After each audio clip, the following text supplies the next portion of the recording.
अस्सलाम वालेकुम दोस्तों, मेरा नाम है मलिक आमिर उम्मीद और आप हमारा यूट्यूब चैनल देख रहे हैं मिनी जू। तो हमारे चैनल को कर दें जल्दी से सब्सक्राइब। दोस्तों, अगर आप भी जावा से डबल ब्रीड लेना चाहते हैं तो उसके लिए जो सबसे बेस्ट तरीकाकार होता है वो होता है फोस्टरिंग का। यानी कि आप जावा के अंडों को या जावा के बच्चों को जो है वो फोस्टर कर दें किसी फोस्टर पेयर के नीचे, तो आपका जो ओरिजिनल पेयर होता है वो दोबारा जो है वो ब्रीड पर आ जाता है। तो इसी तरीके से जो है लोग लव बर्ड के साथ भी करते हैं कि लव बर्ड के लोगों ने महंगी महंगी म्यूटेशन लगाई होती हैं और साथ में जो है हल्के कमर्शियल बर्ड लगाए होते हैं। तो वो जो महंगी म्यूटेशन होती हैं उनके अंडे या बच्चे जो है वो छोटे पेड़ के नीचे फोस्टर कर देते हैं, तो उनके बड़े पेड़ जो है फिर ब्रीड पर आ जाते हैं और इस तरीके से जो है वो एक सीज़न में जो है वो डबल ट्रिपल ब्रीड ले लेते हैं एक ही बर्ड से। तो आज का टॉपिक निहायत अहम है, बहुत मैंने रिसर्च की है, मैं आपको तमाम मालूमात फराहम करने की कोशिश करूंगा।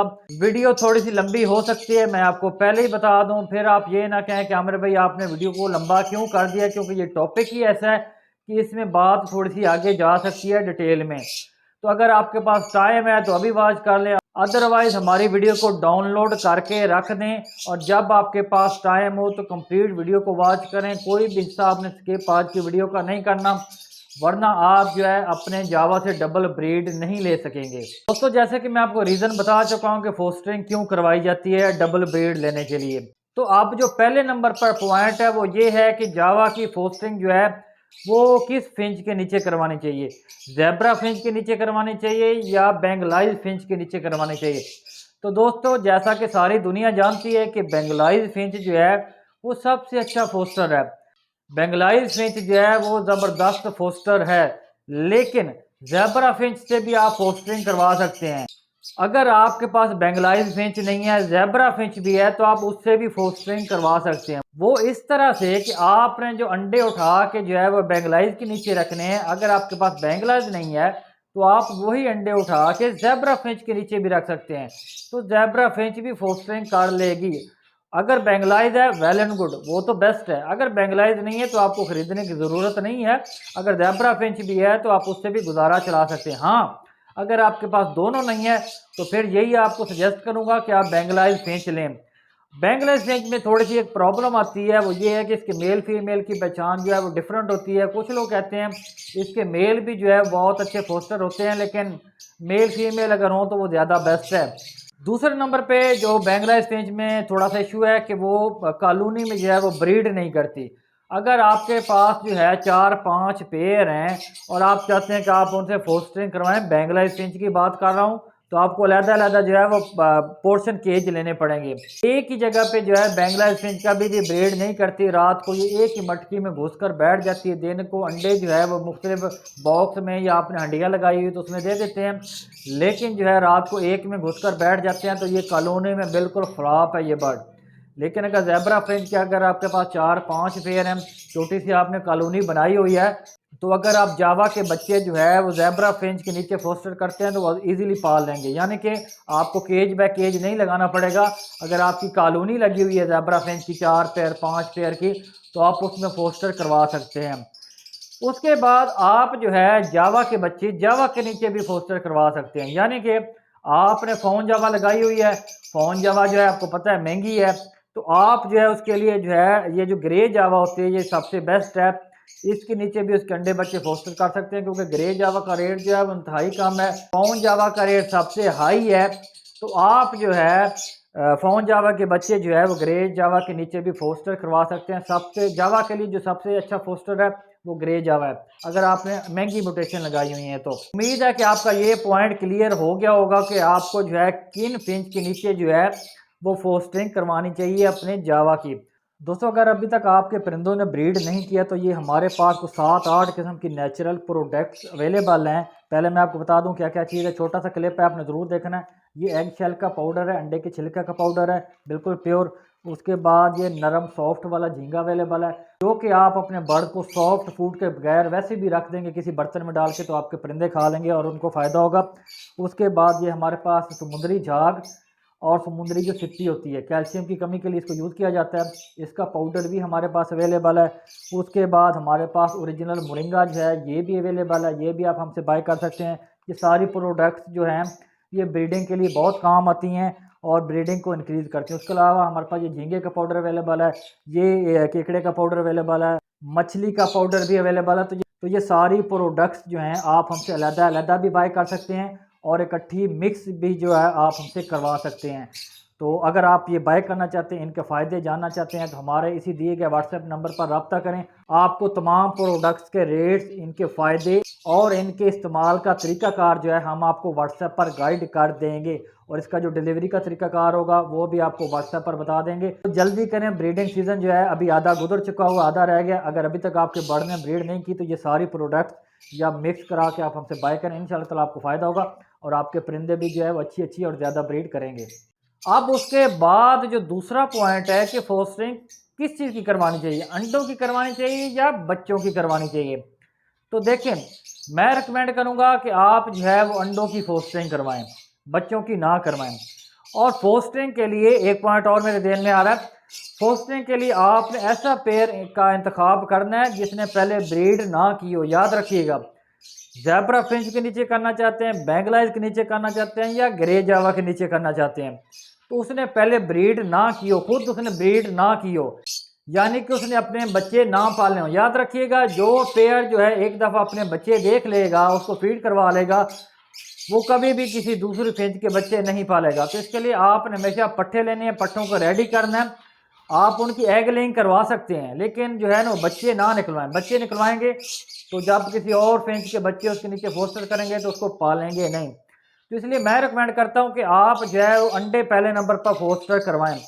अगर आपने जो है ज़ेब्रा फिंच, बेंगलाइज फिंच या जावा जो ग्रे जावा है उसके नीचे फोस्टरिंग करवानी है, तो उसका तरीकाकार ये होता है कि पहले आप देखें कि आपका जो मेन पेयर है उसने अंडे दिए, उसके बाद जिससे आपने फोस्टरिंग करवानी है उसने भी अंडे ले किए हुए ज़रूरी है।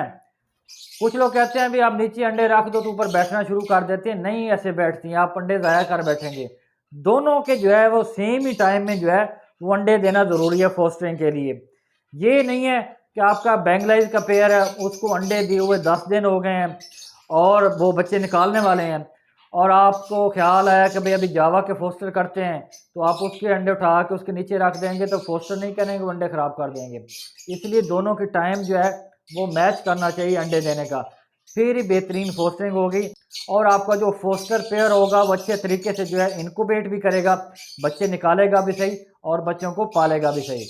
उसके बाद आपने करना ये है कि जो अंडे आपने फोस्टर करने हैं जिस जावा पेयर के, जब आप फोस्टर करने लगे किसी फिंच के नीचे तो उसके ऊपर कुछ निशान लगा दें मार्कर से, परमानेंट मार्कर से जो है निशान लगा दें, 1 2 3 लिख दें, अंडों की तादाद लिख दें। वो इसलिए ज़रूरी है कि जब किसी फोस्टर पेयर के नीचे आप अंडे रखेंगे तो फोस्टर पेयर खुद भी लेंग करता है अंडों की, तो कल को आपको पता ही नहीं चलेगा कि भाई मैंने जो है वो फोस्टर जिस पेयर के फोस्टर किए थे वो अंडे कौन से हैं और जो हमारा फोस्टर पेयर लेंग करने लग गया वो अंडे कौन से हैं। तो जब आपने ऊपर मार्किंग की होगी, निशान वगैरह लगाए होंगे, तो आप इजीली जो फोस्टर पेयर होगा, जो फोस्टर फिंच होगी, उसके अंडे उठा के तो बाकी जो होंगे वो पड़े रहेंगे, तो फिर वो उनको इनक्यूबेट करेंगे और बच्चों को पालेंगे। तो आपने ऊपर मार्किंग जो है वो ज़रूर करनी है तमाम अंडों की, इसमें जो है आपको आसानी होगी कल को आइडेंटिफाई करने में। अब उसके बाद अगर आपने बिलफर्ज जो है वनडे फोस्टर नहीं करने, आप कहते हैं कि आपने बच्चे फोस्टर करने हैं, तो जैसे ही आपका फोस्टर पेयर जो है वो बच्चे निकालना शुरू कर दे, 2-4 बच्चे उसके निकल आए, तो जो आपका मेन पेयर है उसके उसी एज के बच्चे होने चाहिए। एक आधे दिन का ऊपर नीचे हो जाए तो खैर है, लेकिन ये नहीं है कि जो फोस्टर पेयर है उसके बच्चे दिए को 8-10 दिन हो गए हैं और आप जावा के बच्चे उठाते हैं और उसके नीचे रख देते हैं 2-3 दिन वाले, तो वो नहीं पालेंगे, वो उनको फीड ही नहीं करवाएंगे। इसीलिए बच्चों की जो एज है ना, एज वो दोनों पेयर की बराबर होनी चाहिए। जब आप देखें कि आपके दोनों पेयर ने जो है ना वो बच्चे निकालना शुरू कर दिए हैं, तो आहिस्ता आहिस्ता करके एक एक करके बच्चा जो है छोटी फिंच का उठाते जाएं, उसकी जगह पे आप जो है जावा का बच्चा रखते जाएं, तो फिर ही वो उनको पालेंगे अच्छे तरीके से और उनको बड़ा भी करेंगे। अगर एज डिफरेंस हुआ तो उसका नुकसान ये होगा आपको कि बच्चे छोटे होंगे, जब बड़े बच्चे आप ऊपर रखेंगे तो छोटे बच्चे जो हैं बड़े बच्चों के नीचे आके मर भी सकते हैं। और ये जो फिंची होती हैं तमाम तरह की, ये बहुत समझदार होती हैं, इनको पता चल जाता है कि इनके साथ क्या गेम होने वाली है। इसीलिए मैं आपको बारीक से बारीक पॉइंट भी बड़े जो है ना वो कंप्लीट डिटेल के साथ समझा रहा हूँ। देखिए हर बंदे की फोस्टरिंग जो है वो कामयाब नहीं होती। ये नहीं कि आपने मेरी वीडियो देखी, फोस्टर किया और आप कामयाब हो जाएंगे, ऐसा नहीं है। इसके लिए एक्सपीरियंस चाहिए बहुत ज़्यादा। आप नुकसान करेंगे, हो सकता है एक सीज़न में आपसे अच्छे तरीके से फोस्टरिंग ना हो, अगले सीज़न में आप फोस्टर करने के काबिल हों। तो आपने इस बात की टेंशन नहीं लेनी कि भाई हमने तो आमिर भाई की वीडियो देखी, बच्चे फोस्टर कर दिए, अब तो ये बच्चे मर गए हैं या अंडे को इनक्यूबेट ही नहीं कर रहे। तो ये किस्मत की बात भी होती है और जो है ना इसके पीछे धक्के शक्के भी खाने पड़ते हैं, तो फिर ही बंदे को समझ आती है कि सही तरीके से फोस्टरिंग जो है वो किस तरीके की जाती है। तो दोस्तों एंड पर जो है मैं आपको सजेस्ट करूँगा कि अगर आपके पास फ़ोन जावा लगी हुई है और आप उसको फोस्टरिंग करवाना चाहते हैं तो छोटी फिंच का रिस्क ना दें।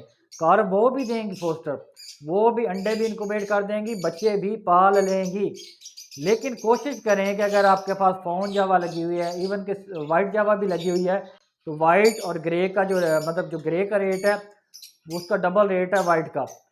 तो अगर आप वाइट के बच्चे अंडे बच्चे भी फोस्टर करना चाहते हैं तो वो ग्रे के नीचे ही करें, वो अच्छे तरीके से फोस्टर करेंगे और अच्छे तरीके से बच्चों को पाल लेंगे। ये मेरा एक ज़ाती मशवरा है आपको। अदरवाइज़ बैंगलाइज बेस्ट है, बैंगलाइज पे काम करें, लेकिन बैंगलाइज के लिए आपको कंप्लीट नॉलेज होना ज़रूरी है बैंगलाइज का। ऐसे नहीं कि आपने मेरी वीडियो देखी या किसी की वीडियो देखी, बैंगलाइज फिंच उठा के ले आए, ना आपको मेल का पता है ना फीमेल का पता है, ना आपको पता है कि फोस्टिंग किस तरीके से करवानी है। तो आप पहले बैंगलाइज की मुकम्मल मालूमात लें, उसके बाद बैंगलाइज लें। बैंगलाइज नहीं है तो ज़ेबरा फिंच के नीचे ट्राई कर लें। अगर दोनों हैं तो दोनों के नीचे ट्राई करके रख लें। हो सकता है कि आपका एक पेयर फोस्टिंग ना करे दूसरा कर दे, ये लक की बात होती है। इसीलिए मैंने आपको बता दिया कि फोस्टिंग इतना आसान काम नहीं है, लेकिन आप ट्राई कर सकते हैं। इस तरीके से आप अपनी ब्रीड को डबल कर सकते हैं। अगर आपको समझ लग गई कि किस तरीके से फोस्टिंग की जाती है परिंदों की, तो आप इंशाल्लाह ताला परिंदों के काम में कभी मार नहीं खाएंगे। ये लव बर्ड्स वाले लोग इसी तरीके से कामयाब होते हैं। फोस्टरिंग हम भी करवा रहे हैं, हमारे पास लव बर्ड्स के पेड़ लगे हुए हैं, कॉमन लिटिनों के साथ हम उनकी फोस्टरिंग करवाते हैं। सेम जो प्रोसीजर बताया सेम यही है। ये नहीं कि फिंच के लिए और तरीका कार है, लव बर्ड्स के लिए और तरीका कार है, सेम ही है। तो हम जो है वो फोस्टरिंग करवा रहे हैं अल्हम्दुलिल्लाह। कॉमन लिटिनो जो है वो लव बर्ड्स के लिए बेहतरीन फोस्टर पेयर होते हैं। तो दोस्तों आई होप सो कि सीज़न के हवाले से आज की वीडियो आपको अच्छी लगी होगी। अभी आगे दिसंबर शुरू होने वाला है, 1-2 दिन रह गए हैं। तो दिसंबर और सर्दियों के हवाले से मैं आपको मुकम्मल गाइड करूंगा इंशाल्लाह ताला। खुराक के हवाले से भी और बाकी जो केड़ हैं सारी आपको गाइड करूंगा दिसंबर के महीने में। तो आपने हमारे जो चैनल के साथ जो है वो कनेक्टेड रहना है। आपको अच्छी अच्छी वीडियो जो है हमारे चैनल से इंशाल्लाह ताला ज़रूर मिलती रहेंगी। दोस्तों वीडियो कैसी लगी कमेंट सेक्शन में आपने ज़रूर बताना है। मिलते हैं आपके साथ अगली किसी और मालूमाती वीडियो में, तब तक के लिए अल्लाह हाफ़िज़।